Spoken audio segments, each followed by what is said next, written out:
So if you don't mind, I'd like to share a couple of Bobbe Mayses with you. A couple of stories about my Bobbe and Zayde. They were immigrants from Poland, from a city called Lodz.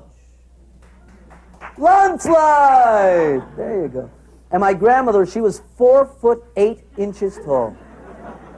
And she had her own rules of common sense and logic. For instance, here in the United States, when my mother was learning to drive a car, my grandmother, she was so fascinated. She said, "Is it very hard to drive a car?" And my mother said, no, it's not that hard to drive an automatic. You put it in P if you want to park, D if you want to drive. She said, the difficult part about driving is having good judgment. So my grandmother turned to her and said, "So why don't you put it into G for judgment?"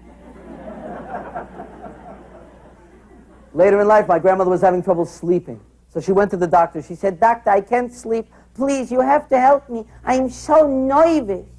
And the doctor said, "Mrs. Schmolowitz, I'm going to give you a pill. It's called Valium. Now, I want you to be very careful with this pill. You take one with dinner, and it'll help you sleep like a baby." So a few weeks later, my mother and I go for dinner.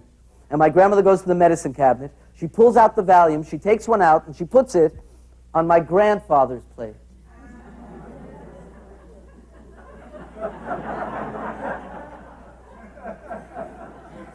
My grandfather takes the pill. He sits there like this.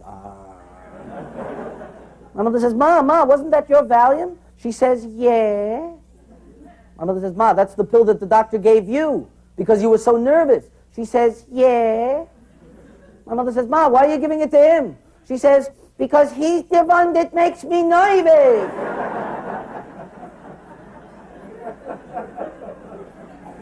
It's a true story. Absolutely true. It's the Emmys. And the amazing thing is, it worked. My grandfather was catatonic. My grandmother slept like a baby, you see? And it made perfect sense to her.